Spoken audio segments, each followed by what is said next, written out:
বাংলার সকল ভক্তদের প্রতি সৎসাহে আজ আমি এমন একটি ভিডিও নিয়ে এসেছি।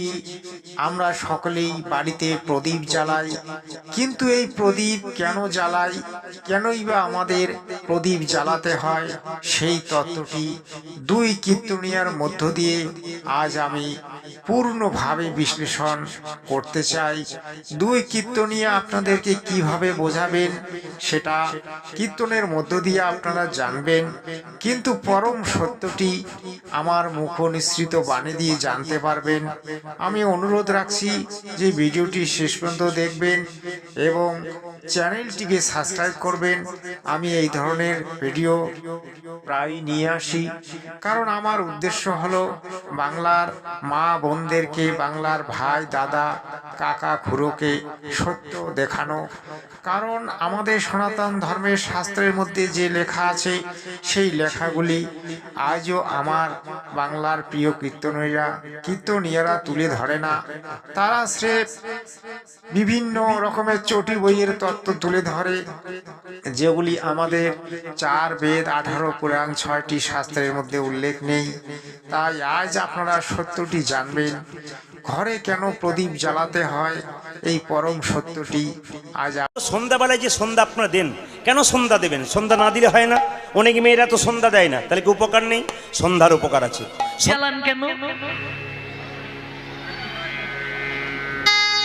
সন্ধে দিতে হয় তাই জ্বালান কেন? না সন্ধে দিতে হয়। প্রদীপ জ্বালালেন কেন? প্রদীপের সঙ্গে সন্ধ্যার কি সম্পর্ক ছিল? আরও একজন ছোট কীর্তনিয়া আছে, তিনি বলবেন সন্ধ্যা প্রদীপ কেন জ্বালানো হয়। আজ মূলত 3 কীর্তনিয়ার মধ্য দিয়েই এই ভিডিওটি তৈরি হবে। আপনারা ভিডিওটি শেষ পর্যন্ত দেখবেন, অনুরোধ রইল। কি হয় বলুন তো, ডান ডাকিনী পিচার এদের শক্তি কিন্তু বেড়ে ওঠে। তাই শুধু হিন্দু ধর্মে নয়, সকল ধর্মে, হিন্দু খ্রিস্টান মুসলিম সকল ধর্মে সন্ধ্যাবেলায় নিজের নিজের ভগবানের কাছে প্রার্থনা করা হয়, ভগবান যেন আমরা সুস্থ থেকে আমাদেরকে যেন ওই ডান ডাকিনী পিচারে যেন কিছু যেন না করতে পারে, বা বাড়ি দিকে যেন না আসতে পারে। এবারে আপনারা শুনুন, প্রদীপ পাল বলবেন সন্ধ্যা প্রদীপ কেন দেওয়া হয়। তারপরে আমি বিস্তারিত আলোচনায় আসব। আপনারা মনোযোগ সহকারে ভিডিওটি দেখবেন, আর ভিডিওটি পছন্দ হলেই চ্যানেলটিকে সাবস্ক্রাইব করবেন, লাইক করবেন, শেয়ার করবেন। সৎসাহে সন্ধ্যাবেলায় যে সন্ধ্যা আপনারা দেন, কেন সন্ধ্যা দেবেন? সন্ধ্যা না দিলে হয় না? অনেক মেয়েরা তো সন্ধ্যা দেয় না, তাহলে কি উপকার নেই? সন্ধ্যার উপকার আছে। সন্ধ্যা কে বলুন তো? ব্রহ্মার মেয়ে। ভালো করে শুনবেন, সন্ধ্যা কার মেয়ে? ব্রহ্মার মেয়ে। ব্রহ্মার অনেকগুলো ছেলে ছিল, তার মধ্যে একটা ছেলের নাম কামদেব মদন। এই কামদেব মদনের বিয়ে দিয়েছিল কার সঙ্গে? রতির সঙ্গে। তার ভেতরের অন্ধকার তো দূর হবে, তার সংসারের অন্ধকার পর্যন্ত। এবারে আপনারা শুনুন, অপর কীর্তনিয়া সন্ধ্যা প্রদীপ সম্পর্কে কি তত্ত্ব দিতে চান। এদের কোনো মিল নেই। কেউ বলছে ডাকিনী যুগনি, কেউ বলছে সন্ধ্যা নামে এক নারী ছিল, তার কারণে আজ সন্ধ্যা প্রদীপ জ্বালানো হয়। এরা কোন গ্রন্থ থেকে কিভাবে বলছে, এগুলো অত্যন্ত বিচারণীয় বিষয়। কারণ এদের বুদ্ধি স্রেফ ওই বাজারের চটি বই পর্যন্ত। বেদ 4 বেদ 18 পুরাণ 6টি শাস্ত্র এরা কোনোদিন চোখে দেখবে না, খালি উল্টা পাল্টা মানুষকে বুঝিয়ে দেবে। এদের সঙ্গে তর্ক করা বৃথা, কারণ এরা নিজেরাই মূর্খ, যার কারণে এদের মতের কোনো মিল নেই। এখন দেখুন এই কীর্তনিয়া কি বলে। ছেলে সে বন্দুকটা নিয়ে বলছে, বাবা এবার তৈরি হও, এরার ভাত খাওয়া হবে। যদি মাল টিপে দেয় তো হরিনাম, আর ভাত খাওয়া হবে। সেই রকম মদন বলে, তুমি দিলে আমি একবার দেখে নি মালটো কাজ করছে কিনা। হ্যাঁ বসো। বোম্বা বলে, করিস কি রে, বিপদ হয়ে যাবে। যে বলে, দেখবো কি হয়। শুনবে না, দিল ব্রহ্মাকে বানটা মেরে। এইবার বলি, ব্রহ্মার পৃথিবীতে সব থেকে দেখতে সুন্দরী মেয়ে হচ্ছে কি? শ্রীরূপা। কতটা গোলমাল। প্রদীপ পাল বলল ব্রহ্মার মেয়ের নাম সন্ধ্যা, আর এ বলতেছে কি? তিরুপমা। ভাই এদের তত্ত্বের কোনো মিল নেই। এরা না জানে বাজার থেকে চটি বই কিনে এনে কখন কি বলে, আসলে এরা নিজেরাই তত্ত্ব জানে না। মানুষকে ঠকানোর জন্য, পয়সা কামানোর জন্য এরা স্রেফ কীর্তনগুলি করে। আসল তত্ত্বটি এরা আজও খুঁজে পায়নি। আপনাদেরকে আমি এখন সেই আসল তত্ত্বটি সম্বন্ধে বিস্তারিত আলোচনা তুলে ধরতেছি। আপনারা মনোযোগ সহকারে শুনুন। দেখুন, আমরা জানি ভগবান এই পৃথিবীতে আছে। ভগবান আমাদের এই দেহের মধ্যেই আছে এবং আমাদের এই যে দেহটি, এটিও একটি বিশ্ব ব্রহ্মাণ্ড। যাহা আছে বিশ্ব ব্রহ্মাণ্ড, তাহা আছে এই ক্ষুদ্র ব্রহ্মাণ্ডে। তাহলে আপনারা একবার বিচার করে দেখুন, এই বিশ্ব ব্রহ্মাণ্ডে যা কিছু আছে এই ক্ষুদ্র ব্রহ্মাণ্ডে আছে। এই ক্ষুদ্র ব্রহ্মাণ্ডের ভিতরে আছে পরমাত্মা, পরম শক্তি। সেই পরম শক্তিকে যখন আমরা ভক্তি করি, তখন সেই ভক্তিকে সাক্ষী রূপে আমাদেরকে করতে হয়। সেই সাক্ষীটুকু থাকে অগ্নিদেব। সেই অগ্নিদেবকে সাক্ষী রেখে আমরা ভক্তি করি। যখন আমরা এই পৃথিবী ছেড়ে চলে যাব, তখন আমরা যে ভক্তিগুলি করি বা আমরা যে সাধন ভজনগুলি করি, সেই সাধন ভজনগুলির সাক্ষী কে দেবে? তার জন্য সন্ধ্যা প্রদীপ অর্থাৎ অগ্নি সাক্ষী রেখে আমরা ভক্তি করি। এই ভক্তিগুলি হচ্ছে শাস্ত্র অনুকূল ভক্তি। আর বাকি এরা যে এই ভুয়ো গল্পগুলি এতক্ষণ থেকে শোনালেন, এগুলি সম্পূর্ণ মিথ্যা। কারণ এরা 4 বেদ 18 পুরাণ তো পড়বে না, বাজার থেকে চটি বই কিনে এনে পড়বে আর ভুয়ো তত্ত্ব দেওয়ার চেষ্টা করবে। এটাই আজকের কীর্তনের মূল তত্ত্ব ছিল। আপনারা জানলেন। আরো বিস্তারিত ভাবে আমি দেখানোর চেষ্টা করছি। शाम को दिया इसलिए जलाते हैं ताकि घर में प्रकाश हो जाए। दिया क्यों जलाते हैं? दिया इसलिए जलाते हैं ताकि हमारे भीतर जो अज्ञान का अंधकार छाया है, वो अज्ञान का अंधकार चला जाए और एक ज्ञान का दीपक केवल बाहर नहीं, इस बाहर के माध्यम से भीतर भी जाए। और हम लोग जब दिया जलाते हैं तो पहले केवल दिया नहीं जलाते थे।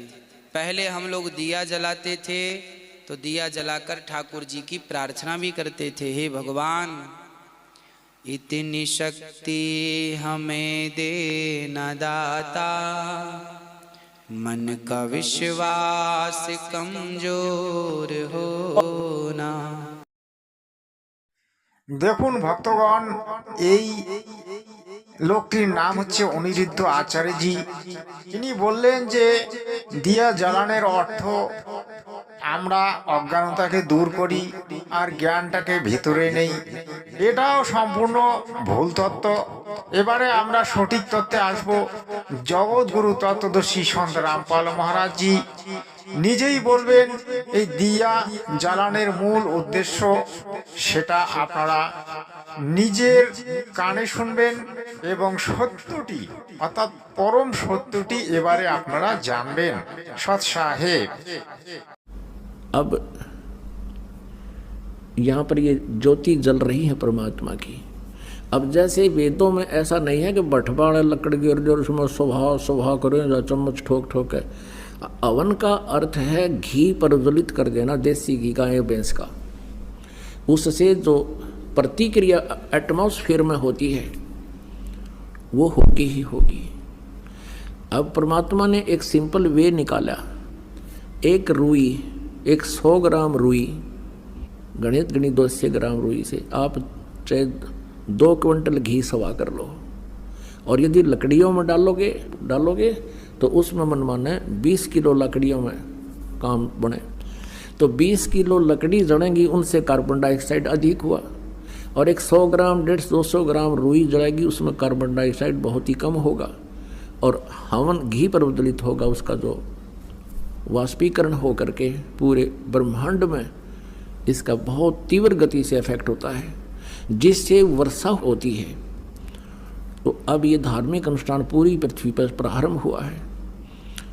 तो ऐसे परमात्मा बहुत अच्छी तरह समय समय पर वर्षा किया करेंगे, जो पूरा विश्व इस तरह की साधनाएं किया करेगा। यहाँ तो हवन हो ही रहा है, अब लगभग 600 पाठ हैं, और 600 का मतलब 600 किलो देसी घी यहाँ हवन होगा, 6 क्विंटल का इन 4 दिन में।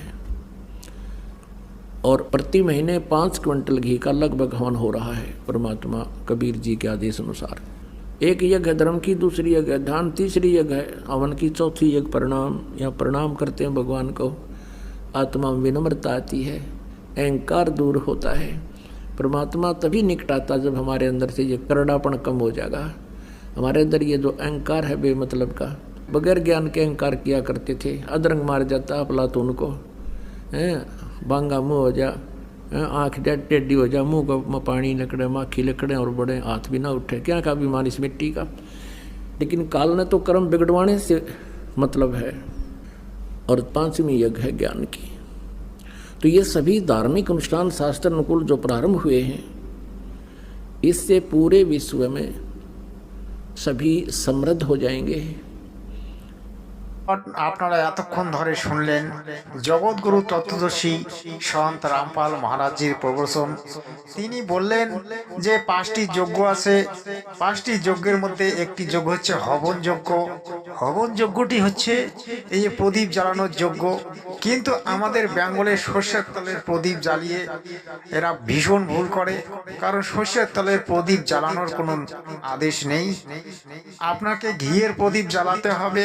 আর এই ঘিয়ের প্রদীপের মাধ্যমে যদি আপনি প্রতিদিন সন্ধ্যা প্রদীপ জ্বালান, তাহলে আপনার সংসারে মঙ্গল আসবে এবং অজ্ঞান দূরীভূত হয়ে জ্ঞানের আলো আপনার ভিতরে প্রবেশ করবে। আর এই হবন যজ্ঞের মাধ্যমে অর্থাৎ প্রদীপ জ্বালানোর মাধ্যমে সময় সময় বৃষ্টি আসবে এবং সংসারের মধ্যে শান্তি ফিরে আসবে। আর বাকি রইল যে আদিভৌতিক দোষগুলি সংসারের ভিতরে প্রবেশ করতে পারবে না। এবং এই যজ্ঞের মধ্য দিয়ে পরমাত্মা আপনাকে সুফল দেবে এবং আপনি জ্ঞানী ব্যক্তি হয়ে উঠবেন। আর আপনার যে ভিতরের অন্ধকার সেটাও দূর হয়ে যাবে। তাই জগৎগুরু তত্ত্বদর্শী সন্ত রামপাল মহারাজজি নিজেই হবন যজ্ঞ করান তার আশ্রমগুলিতে। তিনি ঘিয়ের প্রদীপ জ্বালিয়ে যজ্ঞ করান। আর যার কারণে আজকে রাজস্থান, হরিয়ানা, দিল্লি, পাঞ্জাবে সময় সময় বৃষ্টি হচ্ছে। কিন্তু আমাদের বেঙ্গলে এখন বৃষ্টি হচ্ছে না, কারণ ওই সর্ষের তেলের প্রদীপ জ্বালালে বৃষ্টি বন্ধ হয়ে যাবে, মরুভূমি হয়ে যাবে। আপনারা ভিডিওটি শেষ পর্যন্ত দেখলেন, আপনাদেরকে অনেক অনেক ধন্যবাদ।